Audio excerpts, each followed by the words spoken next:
Looking at her, the way she smiles, friendly to people, but she's an evil person.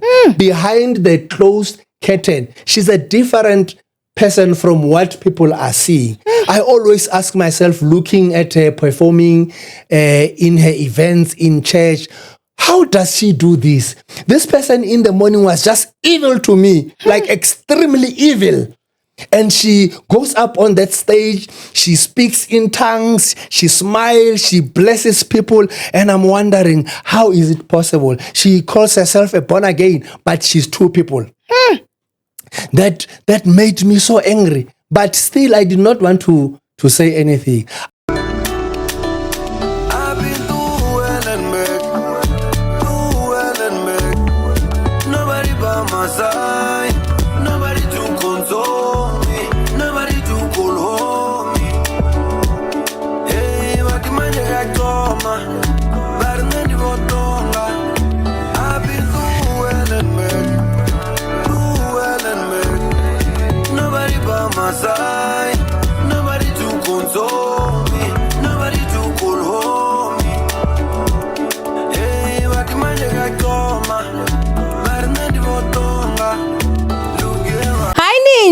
How are you doing? It's Owamie, and welcome back to another episode of To Hell and Back. If it's the first time joining me, I was definitely welcome. Please do make sure that you subscribe and also hit the bell. I absolutely love you. Now, my ninjas, you guys know that we shoot at Mupandi Studios, located in Midrand. If you want to start your own podcast or you want to start a channel with high quality shbubble, contact us and my team will get back to you. And if you'd also like to be part of our show, To Hell and Back, use the same numbers and the team will contact you back. Now, my ninjas, you guys remember that on Monday, we had a very interesting episode and we are back with Mr. Rapula. Thank you. Welcome back. Thank you so much. I feel at home now. You feel at home now, eh? Yes. Last you were like, I feel a bit nervous. Yo. I'm sure the nerves are gone now. Yeah, no, they are gone. The first episode, the nerves were dealing with me strong. But I think also, like, your spirit makes one to be at ease. You've got a beautiful spirit. But I think I saw it even before I came while watching your stuff, because I wanted to come prepared. Okay. Beyond what the people were saying, Yeah. Your enemies, or should we call your critics, will always have them anyway. Mm-hmm. But I saw beyond that. This is a beautiful soul, and you've got a good heart. Oh, and, thank you. And I see it now.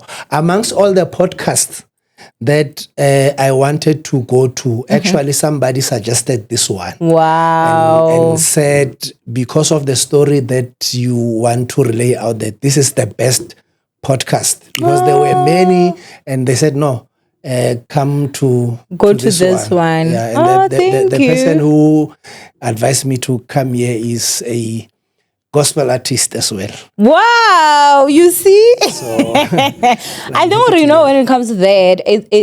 It's always that thing where we'll always have critics, as I've said. True. But there's certain people that think that know that their power only lies in how they can make other people look at you, That's right? true. But only smart people see past. No, that's true. Thank you. And thank you to the gospel artist. I don't know who you are, but thank you. Yeah, I'm sure she wouldn't like me to mention her. No, that's fine. But anyway, today or right now, if you guys didn't watch Monday's episode, please do. It was very informative, very interesting. Yes. It was so fun for me to shoot, actually. Same here. Yes. Oh, that's great. So now we're gonna be dealing with just your To Hell and Back story. Yes, ma'am. So just maybe for someone that didn't watch part 1, you can just start off with your name, where you grew up, and then we get your story. All right. My name is Rapula Mashiane. I'm a preacher of the gospel. I lead a church in Brits called Grace International. Born in a small semi-township called Bapong, was raised in Letlhabile in Brits. I'm a father of one awesome son. I'm just a chilled guy who's always happy, love life. just want to motivate people, inspire them in life. That's really my passion. But overall, I'm just a preacher guy. Okay. Yes. Yeah. Okay. Well, let's get to Helen Beck. So, sure. I think I said to you before we shot the first one that I think I went to hell and back, but I came back to hell. And I never thought this will happen to me. So I met this lady on Facebook. I'm so sorry, Shem. I'm so sorry. Yeah, it's deep. Yeah, no, it is just because, hey, Facebook. Yeah, so me approaching her because I went through her profile because, like I told you, I just had a mental health chillers in 2023, the first one. So because I wanted it to be annual and I wanted to take it to Polokwane in Limpopo. So me not knowing anyone in Limpopo, now I come across this lady who's always posting about her events in Limpopo and so on. So I sent a friend request.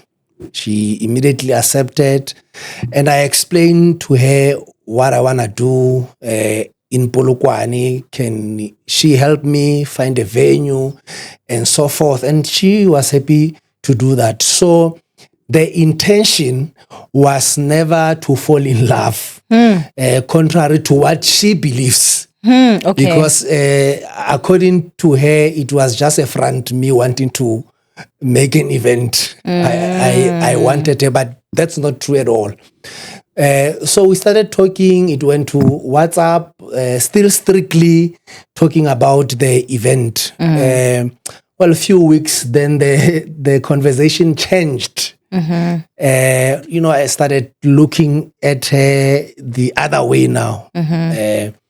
Loved this woman. I was not even aware that she's a professional recording artist. Oh, okay. At all. And because, like, I'm attracted to people who sing. Okay. Beautifully so. Okay. So finding out that she was a singer, and she's not only a singer, she's a recording artist. She does this professionally. It was a bonus. And I was attracted to her more. I was not aware that she's even a nurse, specializing in midwifery. Okay. She's a midwife. Okay. Well, Kashela. Within a week, she agreed. And we started dating on the 9th of February. It was a long distance relationship. I'm in Pretoria. She's in... Which year is this? 2024. 2024, last year. Okay. Last year, yes. So she's in Polokwane. I'm in Pretoria. So it's a long distance relationship. We haven't met at this time at all. Okay. Communicate, video calls. We talk and so forth. So later she has an event in Brits, Letlhabile, or High Street. So I see the post that she hasn't tell me only an event. So I said, no, this is High, where you are going, the event in Letlhabile. And she's surprised. And we haven't met at all that time. And she's saying, now, what are we going to do? Because I'll be in VIP. Are you going to be seated with me there? And immediately I said, no. We haven't met. And we are not out yet. My family doesn't know. Probably my family will be at your event. They'll be shocked. Who's this? And so on. She was angry. She wanted us to sit together. And we spoke about it for the whole night, arguing about this thing. Then she ended up saying, okay, because I'm coming to Joburg for a nurses seminar of some sort. Let's meet for the first time. So that when I come for an event, then we have met. Okay. And we are able to can sit together. Yeah. okay, we agree. I come, we meet, and so forth. We spend the weekend together. She goes, and when she comes ka event day, we are okay. Then she then forces me to upload pictures of her on social media. When I said no, I'm not comfortable, to go public. This relationship is then somebody complain, are you embarrassed? Are you don't love me, trying to emotionally blackmail me, to manipulate me. I ended up uploading, telling our beautiful love and so on. I had no choice. Sorry, Shem. I'm so sorry. So this year, was it this year? No, mid last year, she decides, no, I should move to Pretoria. She should move. Yes. Okay. Because this thing, long distant relationship does not work for us. So I think I should come to Pretoria. So that's like 4 months into your relationship. Yes. You guys started a relationship in Feb. In Feb. So now it's in June. In June, we are now talking about moving. So that's like 4 months 4 in. months, yes. Okay. So, and she says, no, I think this will also be good for my career, to come to Gauteng, just to be exposed more as a gospel artist, even for my career as a nurse. But then was she not having a job in Polokwane? She was. So she was going to transfer to Pretoria. Okay. Which she did successfully. So she came for an interview and it went well. So she said it's going to be good for both her career as a gospel artist, as a nurse as well, because she's in Gauteng. Yeah. The pool is bigger. More, yeah. Well, we agree. I agree also. I mean, it would be nice to see you every day. I will also enjoy that. Then she said, are you going to move in with me when I come to Pretoria? I immediately said, no, I can not move in with you as a man. And besides, I wouldn't like that at all. She forces. No, one of the reasons why I'm coming to Pretoria is to be with you. Sorry, just so that we can understand a little bit.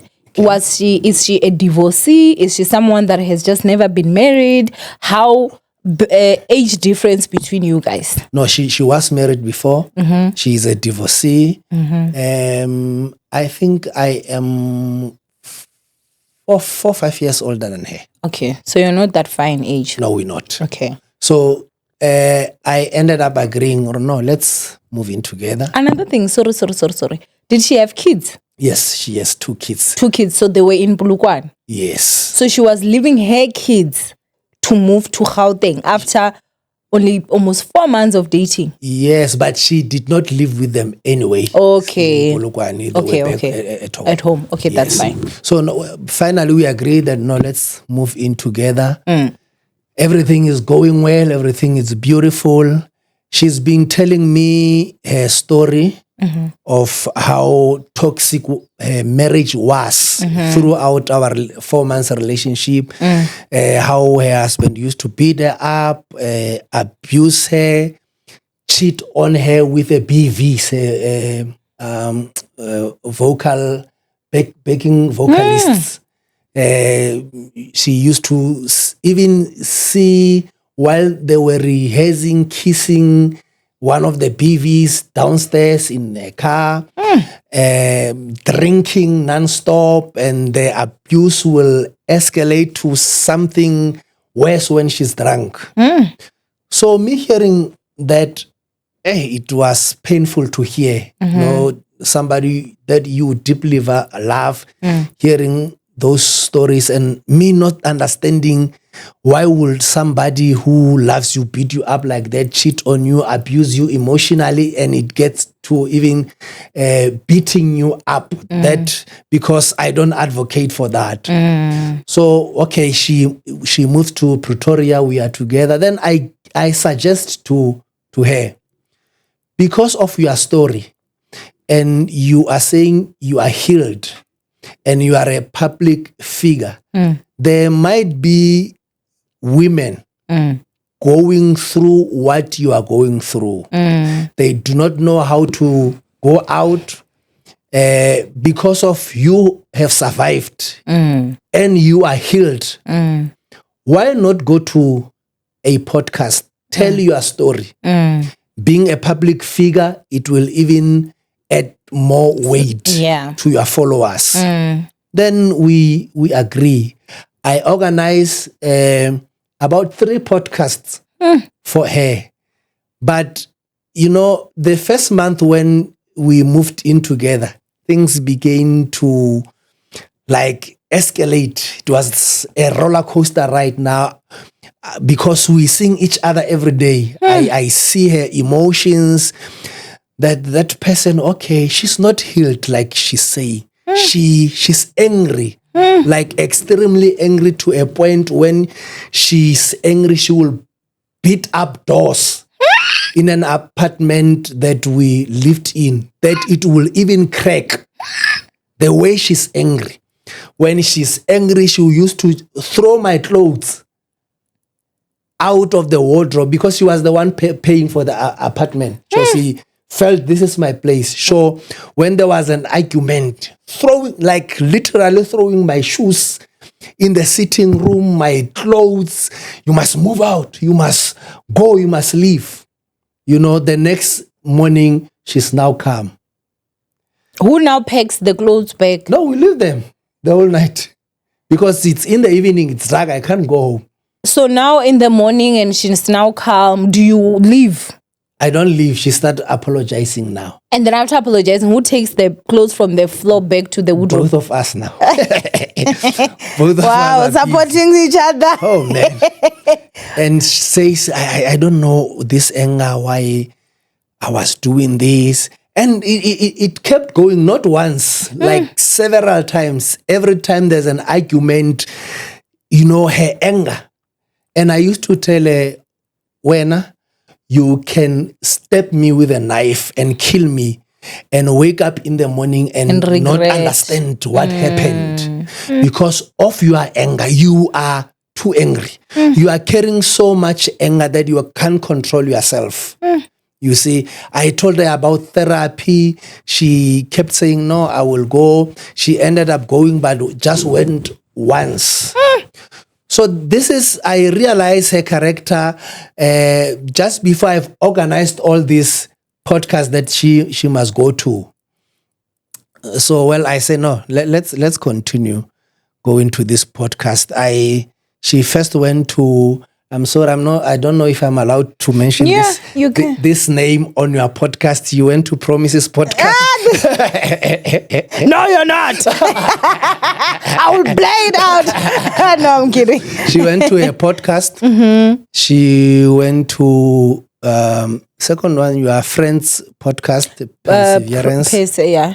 And she went to the Saint Twins. Oh, okay. Fully supporting her. I am the one who was organizing all of them, not knowing that this person is not healed. Looking back, watching all those podcasts, explaining the things that her husband used to do to her, it was the same thing she was doing to me.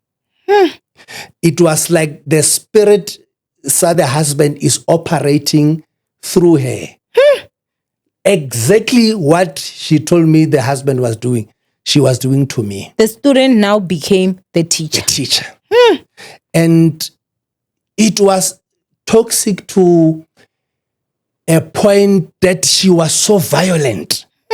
You see, you could see that she's provoking me. She really wants me to beat her because that's what she's used to.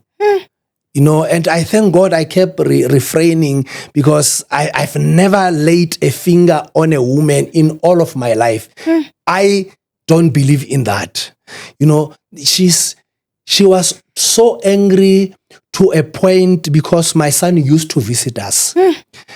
At some time, she said to me, no, you must take your son home.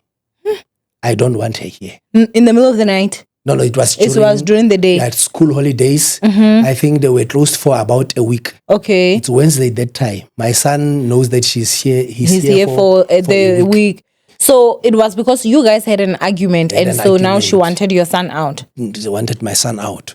So we busy. She's seated at the bedroom. I'm seated at the sitting room. We're communicating via WhatsApp. And I'm saying to her, please give me 2 days because he's enjoying. And we're talking. I'm looking at her. I don't know what I'm going to say to my him, son. yeah. And she's just stubborn and say, no, you must take him today. And I'm saying to my son, daddy has a meeting tomorrow. So that means I must quickly take you back to mom. And she's saying, but mama, she's here. She's here. I can stay. I can stay with her. She was so fond of her. Ah. You know, for the first time, she accepted her because after my marriage, I dated somebody. My son didn't like that person. Didn't want nothing to do with it. But she was fond of her, of this one. She loved her so much like her mother. And I said, no, she's also going to work, which was not true. I saw tears coming off my son's eyes because he was enjoying so much. Did not want to go. I kept on saying to her, please, let her then leave tomorrow at least. I said, no, you don't listen to me. I'm saying take him back now. That was one of the things that broke me. And I started regretting why I introduced my son to her. So she was busy talking about her husband. For a person who has healed, like in every podcast, she is detailed. Exactly the way her husband used to abuse her. She remembers everything for a person who has healed. And I said to her, no, you are not healed. If you still remember everything that he did to you, you are not healed. You are carrying so much anger and you don't want to let go. And I kept on advising her, you must see a therapist. This is dangerous for you. Until we ended up breaking up. Because every time we had breaks up in between, she quickly rushed to her social media page, talk about me, talk about the breakup, how I'm a pathological liar. There were followers making mockery of me because we were loud on social media about our relationship. Even if she didn't mention me, but they knew who she was talking about. Making a mockery about me. Twice, every time we break up, she runs to social media. And I always ask her, why do you do that? Why do you feel a need to tell people when we have broken up? And when things are going well, you don't tell them. You see. And I say to her, as much as you are a public figure, but I'm also a pastor, I'm leading a church. As much as you are hurt and wanting people to comfort you, but you are assassinating my character as a leader. Because there are people out there who will take your word for it. They will not even question it. You are well known more than me, so it's easy for them to believe you. It's not fair. It's not fair. So I kept asking, no, you must make an apology on a public platform. And she kept saying, no, but I'm apologizing now. No need to. But I said, no, you put it on social media, so you must make a public apology. She kept refusing, stubborn like that. Okay, so we ended up breaking up for the last time. Not so long ago. I hope it's for the last time.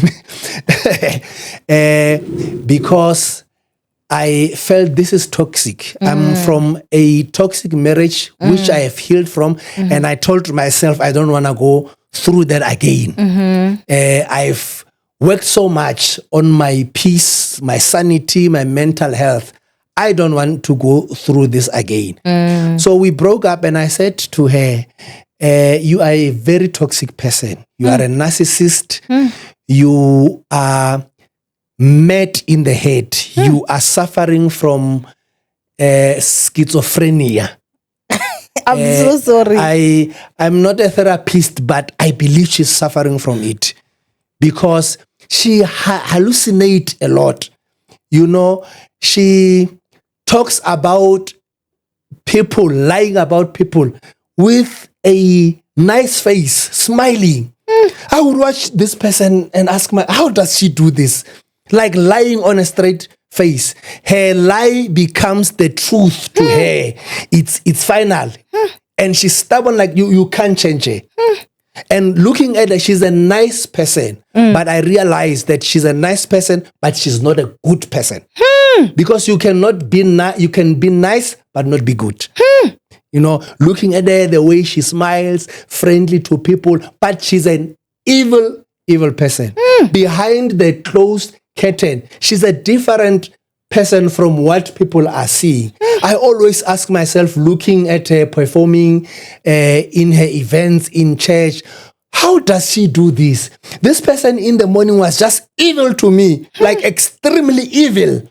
And she goes up on that stage, she speaks in tongues, she smiles, she blesses people, and I'm wondering, how is it possible? She calls herself a born again, but she's two people.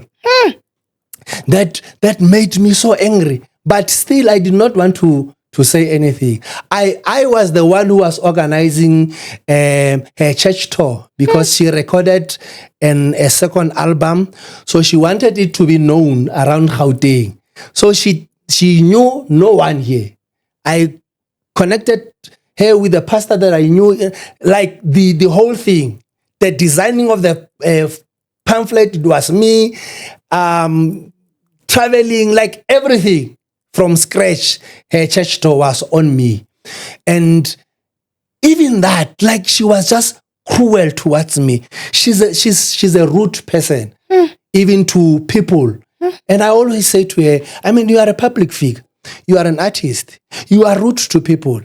And even if somebody doesn't know you, but they can see your song on YouTube, playing on one gospel, and they will definitely say, that was the person who was rude to me. I remember a particular incident. There are many, but this one, I was sad. You know, we went to Main Lane Mall. She was buying sneakers.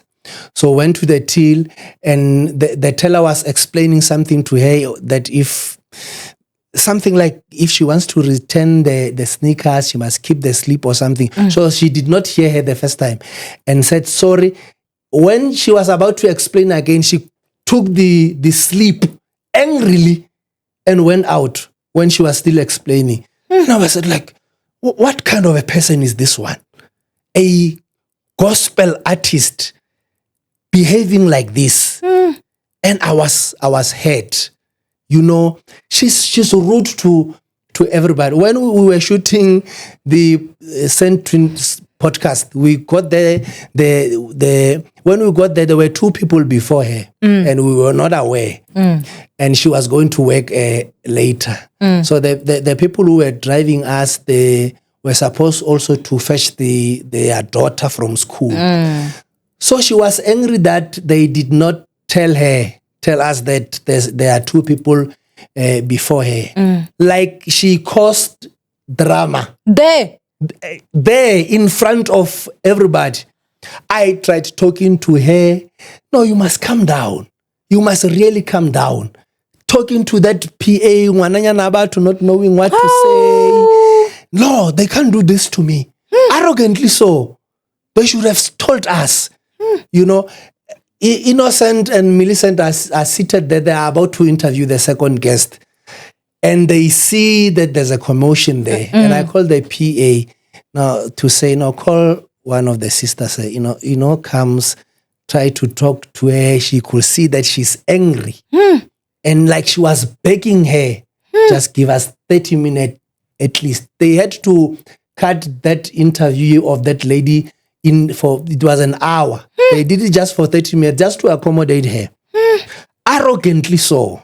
Yeah, it means what happened here today would not have flied, hey? No. Because I think I should actually say that we shot that episode because we were supposed to be shooting this episode. Then we Yes. started the conversation, went on for an hour. Yes. And that's when I decided, let's just have a second episode. Yes. But because the studio was booked, we had to wait an hour Yes. for... so it means that, it would have been drama then. No, true. True.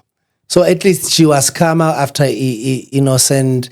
Even the guys who were driving us, they said to her, no, don't worry. We'll talk to somebody. She will pick the child. kids. So you must settle down. But he didn't want to hear anything. That's how rude she is. So last week, Thursday, we've been broken for about 2 months now. Like I've moved on. I'm not texting her. I'm not talking to her. Like I've accepted. I've tried talking to her or let's fix things, but she's just been stubborn. And I said to myself, no, that's it. I will not back her. So I'm just being quiet, like moving on swiftly. She has blocked me. I've accepted. So I now scroll on TikTok. I see a clip. And I said, okay, now let me go to YouTube and check it out. Well, as usual, she's talking about her husband. But 30 minutes into the podcast, she now started talking about me. I'm Saying like, what now? What is this now? And they have never asked him anything about me. The podcaster asked, did you get married again? She answers no. But I dated this pastor. You. Like the hands gestures was giving it out. No, this was a horrible pastor. I dated this pastor. You. And the guy interviewing her saying, Aring na muruti wa tsotsi. Well, I confronted that guy today and said, no, you were offline. Aring muruti wa tsotsi. She says that guy was given to wine. She likes to call himself a bishop, but she drinks wine every day. That's what she did. Like the emphasis, every day. She drinks wine every day. Wine, it's like his God. That's why I left her. And I was like, girl, I left you. What do you mean you left me? Because I'm the one who broke up with you. Because I said to you, you are toxic. I don't want to be with you anymore. So you go into a podcast and you say you broke up with me because I was drinking wine every day, which was a lie. So she said a lot of things. You know, she was afraid of me being with her kids when she was at work because thinking what is going to happen to her kids. You know, and I'm saying, why? Because of you would harm the kids or because you would be drunk? Because she says I was drinking in front of the kids, which was not true at all. But her saying she was afraid, not knowing what I'm going to do to the kids. Like she's painting a picture that I might be a molester of some sort. Because that's what I wanted to also understand. Yes. So I'm saying, what is she saying? Because her kids only came once and we spoke about it. If I was a monster that she knew, why did she allow the kids to come? Because she knew we had a plan that for that week, when she goes to work, I'm going to be with the kids. How old are her kids? 10 and 3. And are they girls? No, the girl is 3. Okay, the boy is 10. Is 10. So if she was that afraid that I'm a monster, why bring her kids? Because it says she's a bad mother as well. If she knew that I'm a monster or I might do something to her kids, why bring them? But Basalele, a monster who might molest them. It says she's a bad mother as well. Yeah. Because if you knew that I'm a monster, she should have not done that.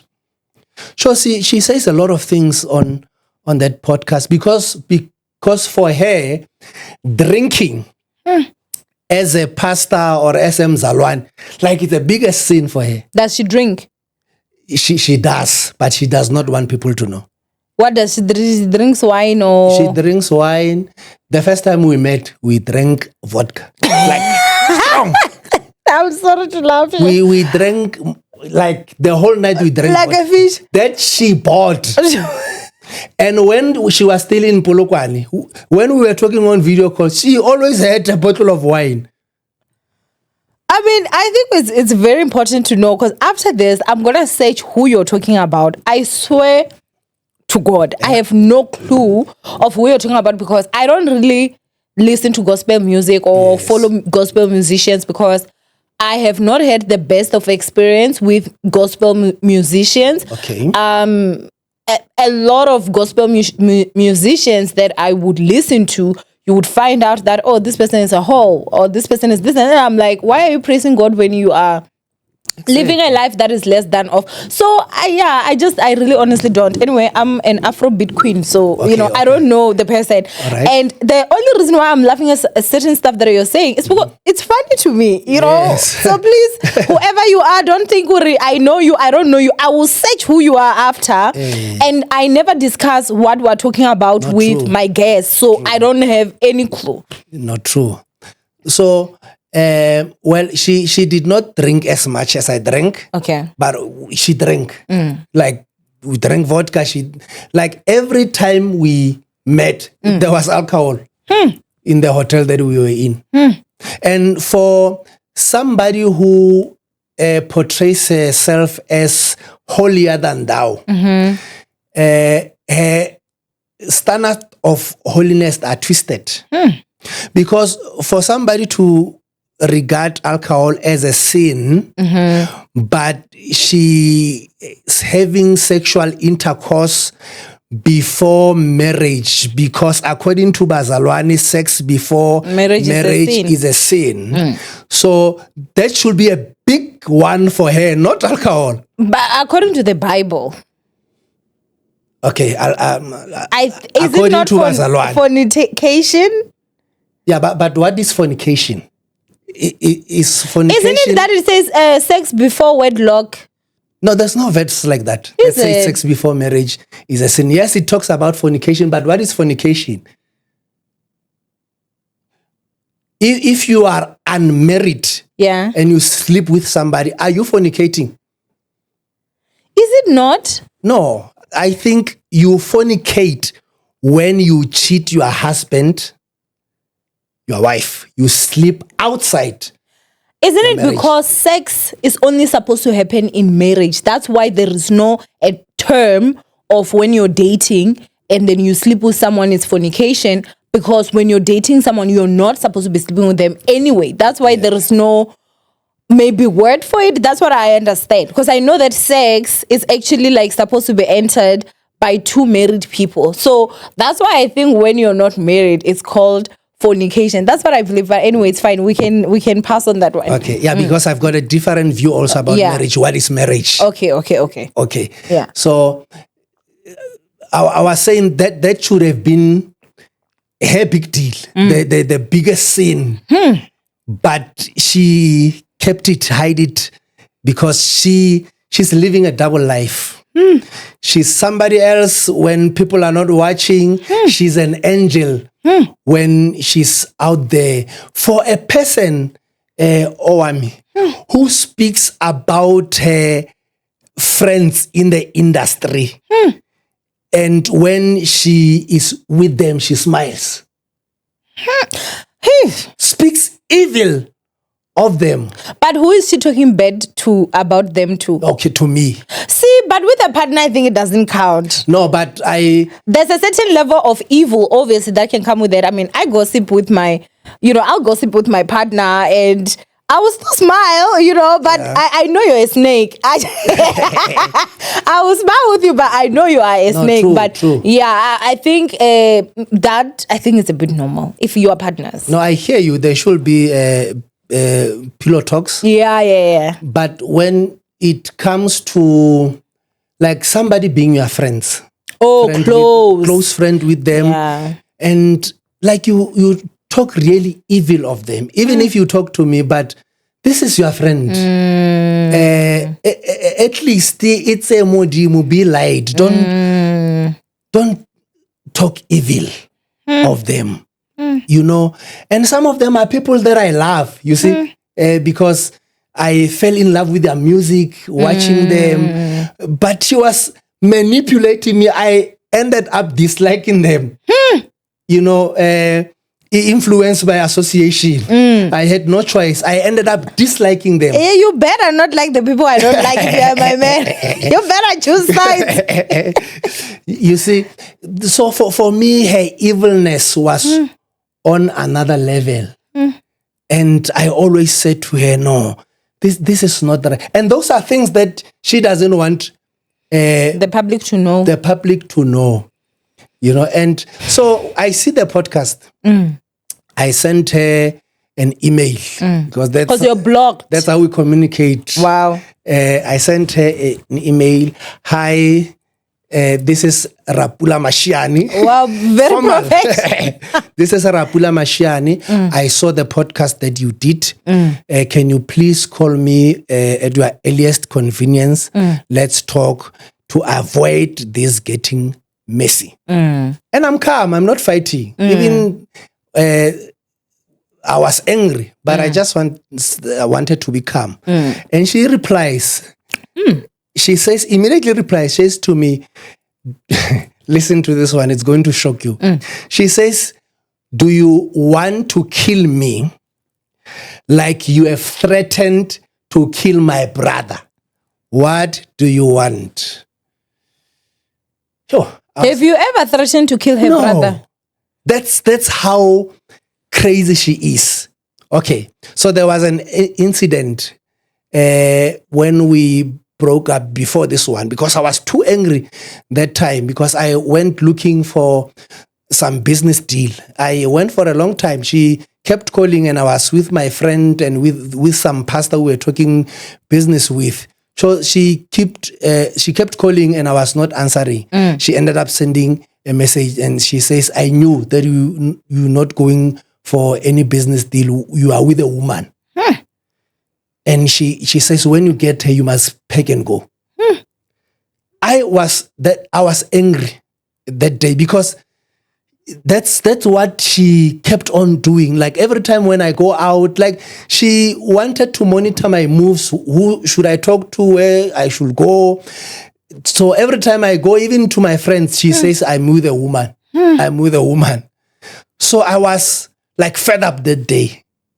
That no, I can't allow this to keep going. I will definitely go today. So I get home, I am angry, like proper heartful that day. I'm telling her everything, how mad she is. You know, I wanted to hate her that day, because throughout our relationship, she's been saying things, hating me, and I kept quiet and bottling them on the inside. I let them out that day. She even took her phone, taking a video of you in a rage. Yes. That's how narcissists are, because they provoke a reaction. And when you react, they are suddenly victims. And I said to her, no, I know you are taking a video, and you can put it out there. It's okay. And I'm being real. I kept on going because I was extremely angry, took my clothes, went back home.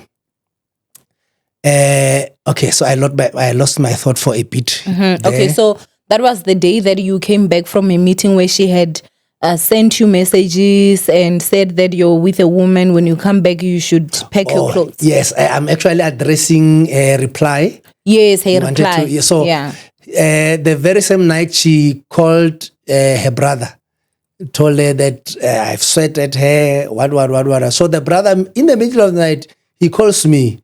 And he says to me, if you want to know me well, threatening me, you want to know me well, stop talking about to my sister. I don't want to hear, otherwise I will give you problems. And I say to her, hey, you see me quiet. Do you think because I am kind, I'm weak? Brother, I will mess you up. I will rough you up tonight. You are in the Free State, I'm in Pretoria, but I will rough you up. So he was scared, apparently. So he calls back the sister to say, this is what he said. Apparently, I threatened to kill her. To kill him? To kill him. So when he was now calling you, were you now out of her house? Yes, I was back home now, the very same night. So because I said I will rough you up, to her it's translated that I'm going to kill him. Meanwhile, he's the one that called you. Exactly. You didn't call to threaten him. No. And he called you threatening. Exactly. Amara, let's be fair. I mean, you would defend yourself. Exactly. So I seeing don't understand. the email, I've studied her mind. She wants me to agree to that or respond on that and post it. So I don't even entertain her. I say to her, okay, can you, the things that you said in that podcast, I lie 90% of them. And even if they were true, you've got no right to go to a podcast and talk about me. I have moved on quietly. Who has put a hot cold in your bum to go out and talk about me?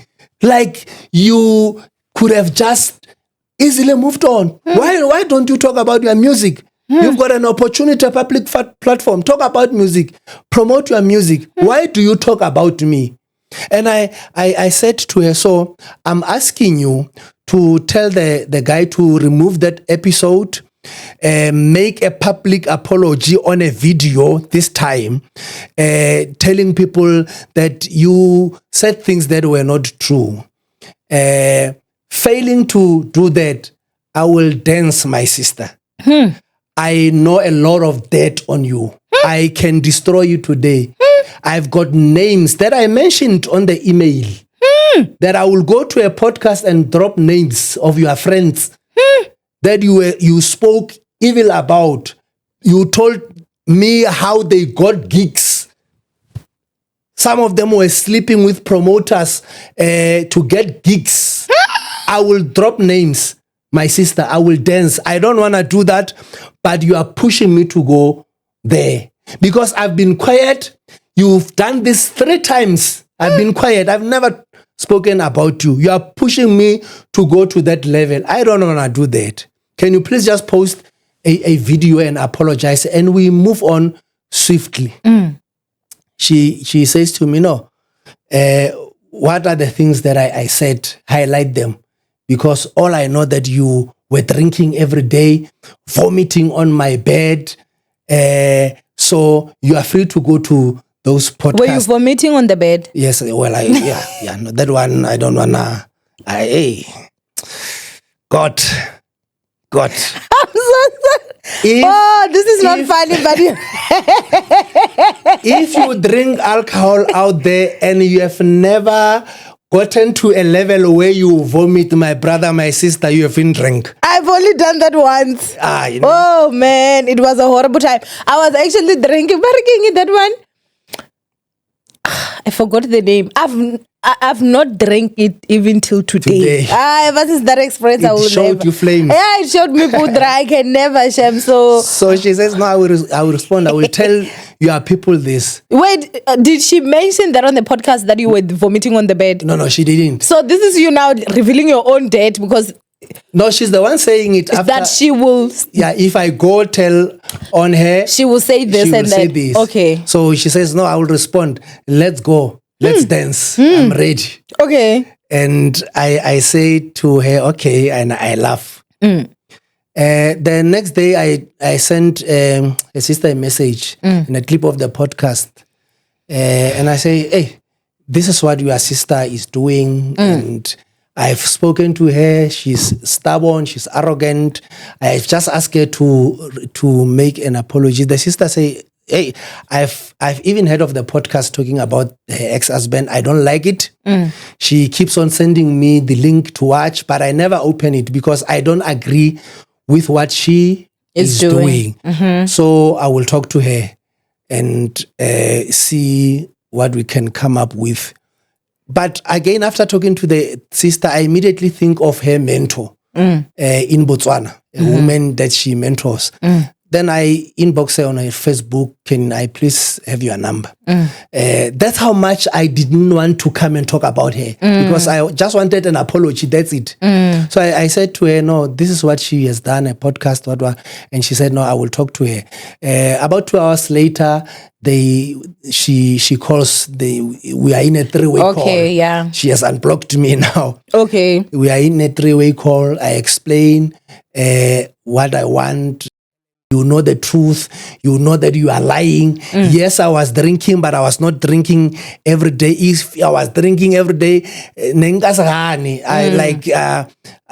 got tshwara ring syndrome. I'm far from that. I'm healed from that sickness. Whether they talk, I don't give a cent because I know my right standing with God.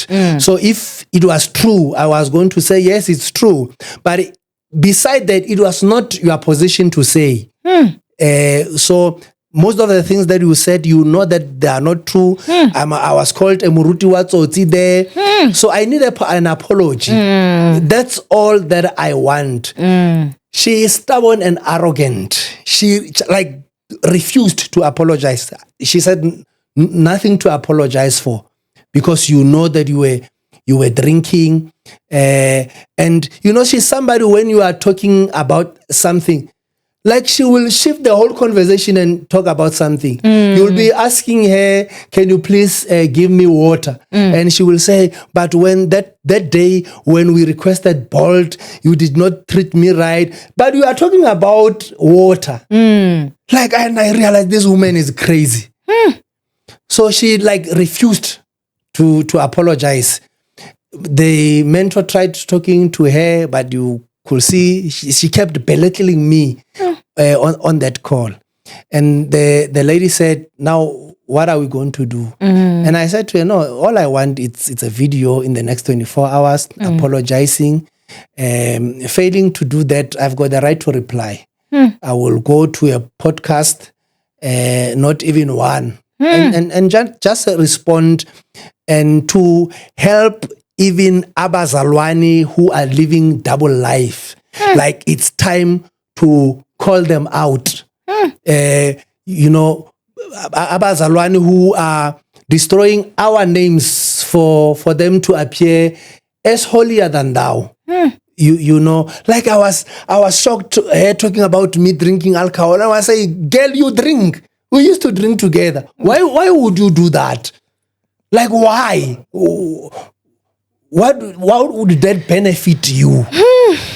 Because when I talk, little girl, you will cry. You will. Yeah. She even spoke about a friend of your friend.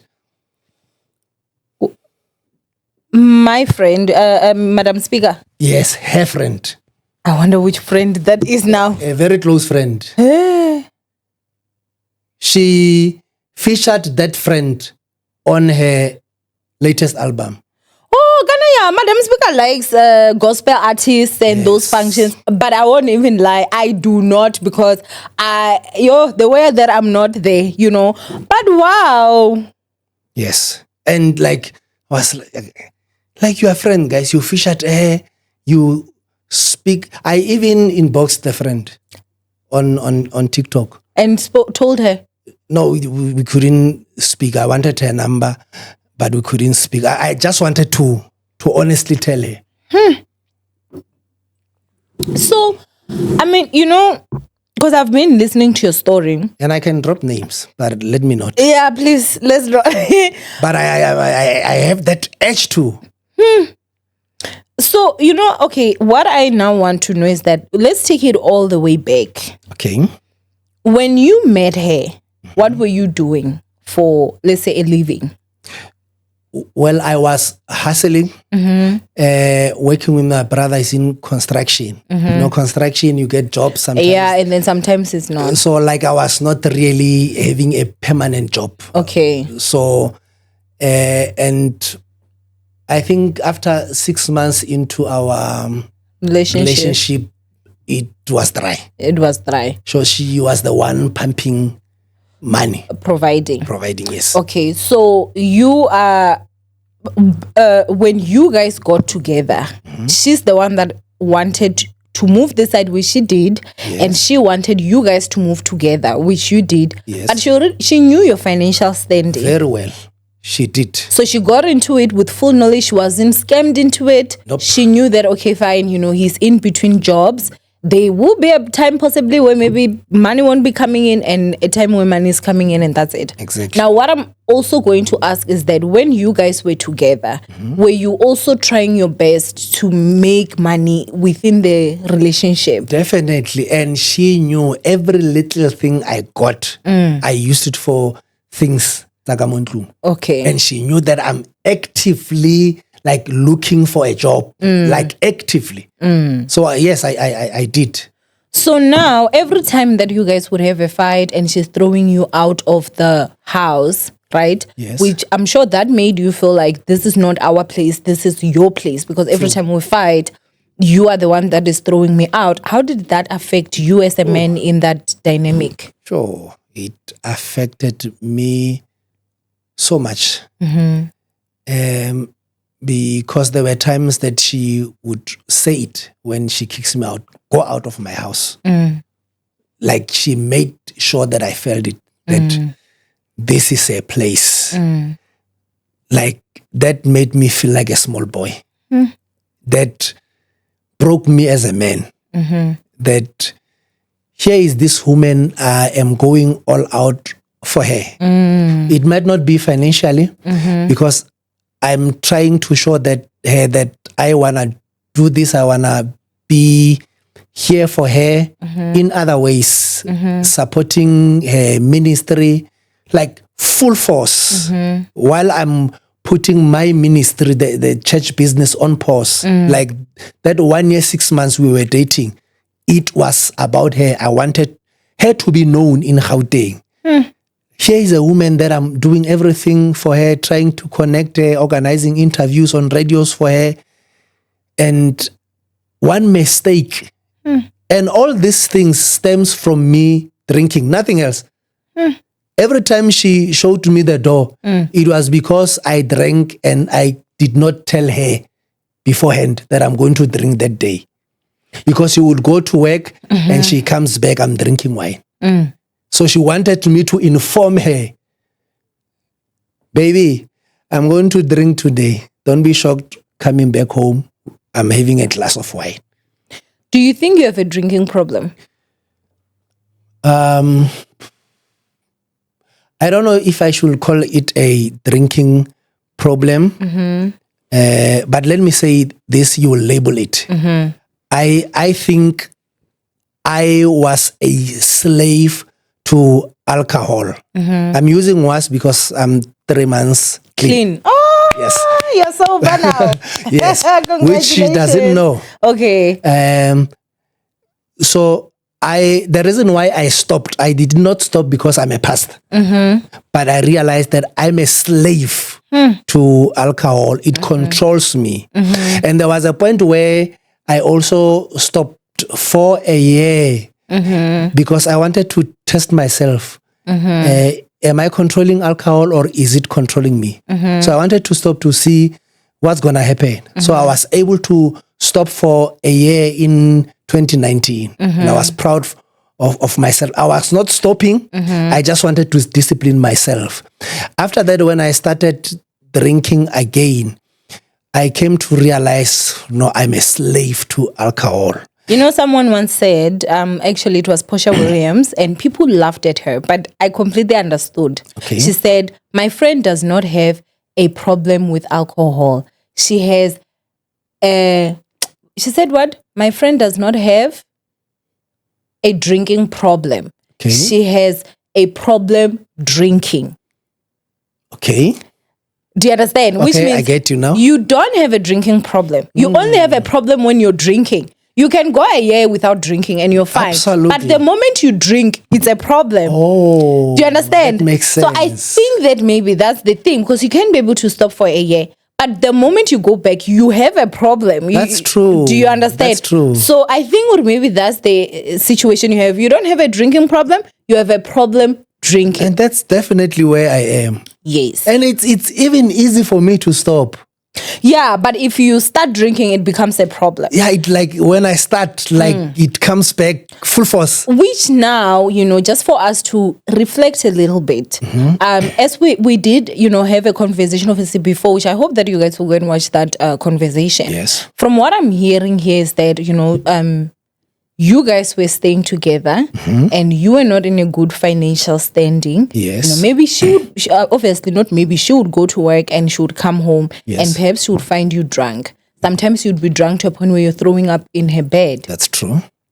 Do you think that maybe she also took that as, how do you look for a job when you're drunk? How serious are you about wanting to provide for us? Do you, like, if you're trying to look at it in the other way, because one thing I can tell is that every single woman wants a provider man. That's you true. understand? And we understand, well, sometimes you're at a position where you can't. As a woman, I will still say, what, I love you, you're my man, I want to be with you. That's true. But when your actions don't show me that you are serious about wanting to provide for me and do that for me, as women, it becomes a problem. No, that's you understand. True. That's I've true. never dealt with someone that drinks alcohol excessive. Okay. But I know for a fact that it would also be a very big issue for me. No, true. I agree, and I think because also the husband was drinking a lot. Okay.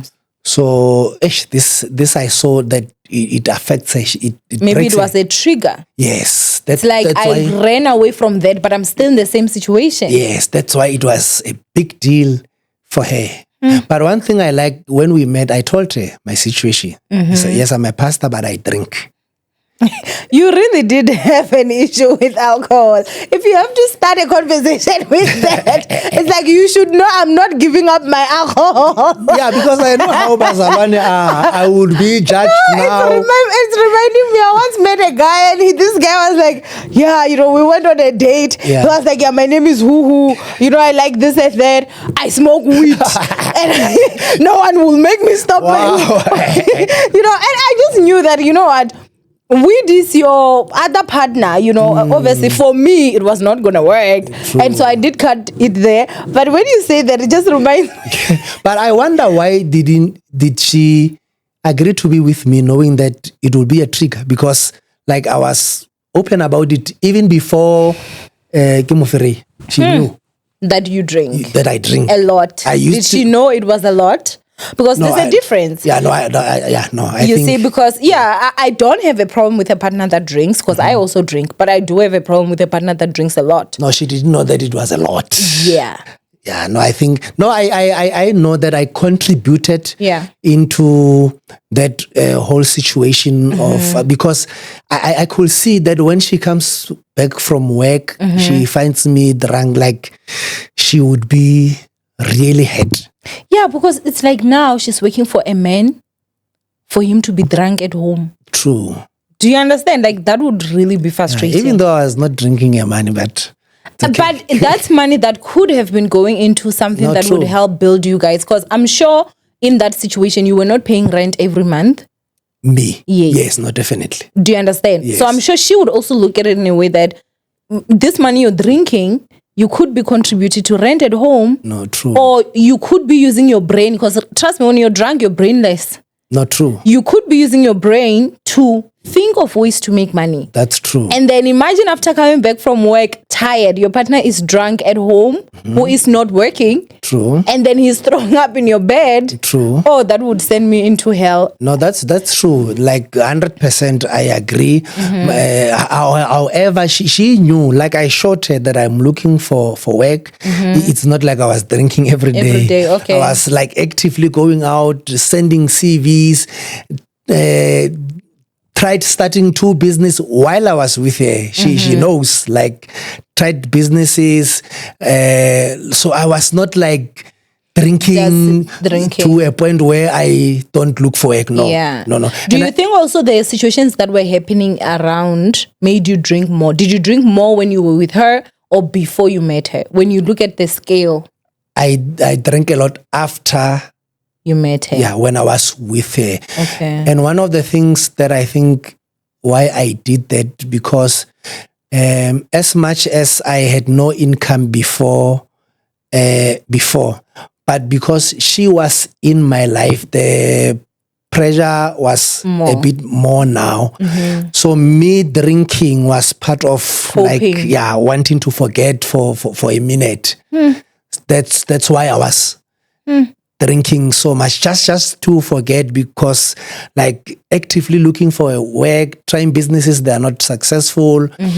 So I felt like drinking was the only thing that at least, even what for just an hour, but I would forget, because I was praying, but seeing no result. And so wine was the only thing I could go to. And it was not actually wine. Like I'm a vodka guy. Ooh, and vodka is strong. Yeah, so when she saw me drinking wine, because I had no money. Wow, you actually wanted vodka. Vodka? No, I'm not a wine person. But you did say that when you guys went out the first time, you drank vodka which she bought. Yes. So when she came, did she come with a bottle of vodka, or you guys went out to buy vodka together, or you ordered vodka? We ordered vodka. Wherever you were. Yes.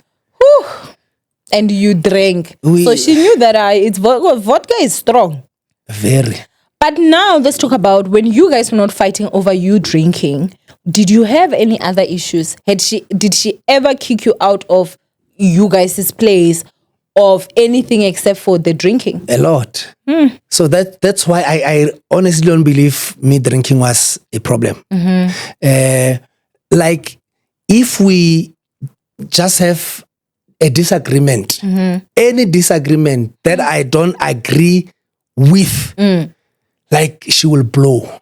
We were not even able to have a conversation because when I confront her, she just up and leaves. Ish. Like all the time. And I always say to her, communication for me is a green flag. Me too. A successful, healthy relationship yet you like communication. 1,000%. Communicate about small things, big things, even if they don't matter to me, because they matter to you. Let's talk about them. Thank you. Let's not go to bed with unresolved issues, because it's like you are sweeping that under the carpet. Lori, what if one dies there and you guys were fighting? We wake up in the morning, we begin to smile, but we haven't talked about them. And something happens, it will trigger those things that we have never spoken about. So she never wanted us to talk. Never. Like every time she will up and leave. To this day, I've got a lot of things that I wanted to say to her, but they were never spoken. So I feel like alcohol was an excuse for her. She thrives in drama because that's what she got from her ex-husband. She carries so much anger that she does not see any wrong. That's why every man she has ever been with, when she talks about them, there's no way that she's wrong. The father of a second kid, she's wrong. I am wrong. The ex-husband, like, there's no way where she will take accountability that I contributed in this. Forever blaming everyone. How is that possible? That's how narcissistic she is. It's all about herself, pleasing herself, selfish. Everything must be about herself. You know, in the beginning, you did say that when you contacted her, it was because you wanted to hold seminars in Limpopo, right? Yes. And then you guys started communicating, and then you said it now changed. What made you fall in love with her? You know, this is a weird story that I really don't want to talk about now, because it embarrasses me. Okay. Because, you know, on the 9th of February, I came off I was drunk. Like extremely drunk. And came off over the phone. You know, And after that, she kept asking me, do you remember what you said to me? Because she could hear you were so drunk. Yes. Do you remember? And I was like, oh, no, I remember. I said this, and this, and this. But I don't remember to this day what I said to her. But I think she could feel, and I would love to hear what I said to her. But clearly, because udumeti. Wow. So I was so drunk. What I saw in her, looks it's a high. Honestly, I was not attracted to her, like physically high. Maybe that's why I get really drunk. Say probably, yeah. Maybe I should be honest. Probably, ngabeke some of feria when I was sober. But when you were sober, you still continued. Because I did not want to hurt her. Because I saw that she is now into me. Because I was honestly not attracted to her. Kadi looks. Like I can But you know what is the craziest thing about me? You're not the first man to say this once you break up with a woman, to say that she was not my spec or I was not attracted to her and stuff. But now for me, I truly do feel that at a certain level, you should have been attracted to her, because I don't know, like, how do you live with someone for over a year and you didn't see her outer beauty? Because men are very visual. You guys are visual beings, Not true. So let's there's something about her looks that, okay, maybe you may not like my body, but you like my face, you like my smile, you like something. Well, yes, of course, later I was attracted to her. Okay. At least. Yeah, no, later I was, but in the big, I don't want to lie. There's nothing. But remember, you proposed there without seeing her physically. So you proposed there with an image of what you've seen in pictures. Yeah, and on videos as well. And on videos. Yes. So, but when you met her, everything matched.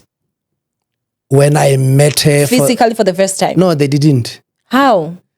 I still didn't like what I saw. And I felt it's too late. We are here now, bruh. Just continue. One thing I liked, actually, it was a hair. I love women with blonde hair. Oh, so she dyed her hair blonde? Yes. Okay. To this day. Okay. Even when she wanted to dye back to black, I said, no, keep it. Love it. But the hair is the only thing that was attracting you to her. Yes. So if she had dyed the hair black, then we don't know what would have happened. Say you are so wrong for that. Am I cruel for saying that?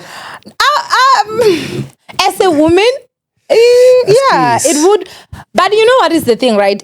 What I love about life, they say beauty is in the eyes of the beholder. True. The same physique that you may not find attractive, another man finds it to be his dream body. That's you true. Understand? That's so true. I think there's also that thing where, as a 35-year-old now, which is not what was happening back then when I was still younger. That's true. Now, because I'm a woman, what one man says about me does not matter to me, because I know you do not speak for all men or all humans, and you don't even speak for me, that's true. And me not being attractive to you does not mean I'm not attractive to myself to the next person. So I think that's something that we can just go ahead and clear, because at the end of the day, you will share your story, you will share your truth. As a host, my responsibility is not to block you for you to not say whatever it is that you want to say.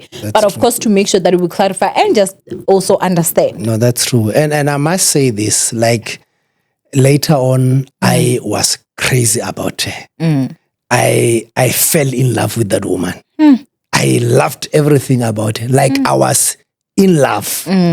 Like, and even though we fought a lot, but I must say that is one of the best relationship I have ever had. I felt that I gave it my all. Like I loved her fully. And it doesn't matter even if she didn't love me fully, but I know that she did. But on my side, I'm glad that I gave it my all. Like I loved her fully with all her mistakes, her flaws. I told myself that I'm going to love this woman like Jesus loves the church. Her mistake and all, I'm going to overlook them. Her past pain, her anger, I'm going to help her through all of this. I'm going to love her regardless.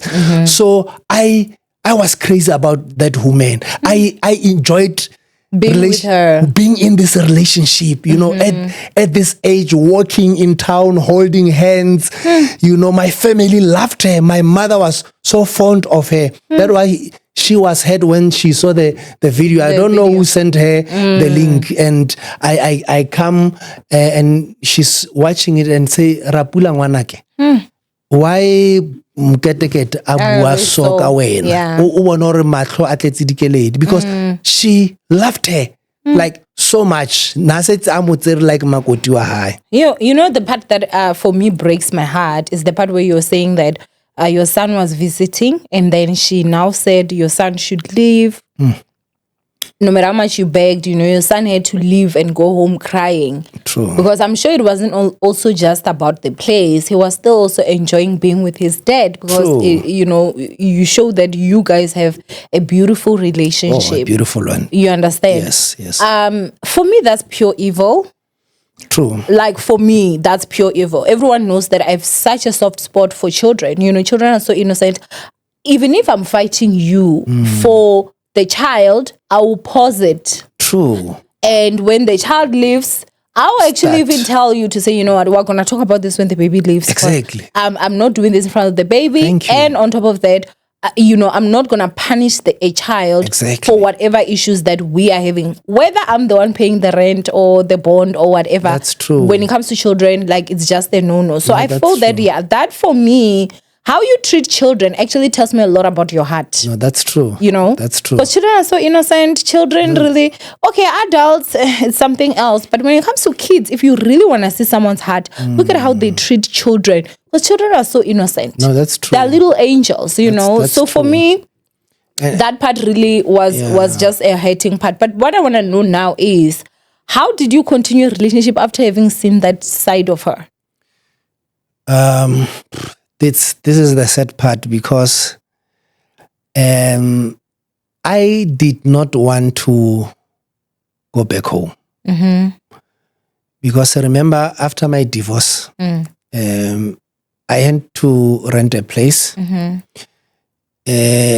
which I was paying with the small money that I had. It ran out. I had no choice. I had to go back home. That's just to restart and so on. So I've been at home until I met her. So after moving out, because we have planned our whole life going to get married and so on. So I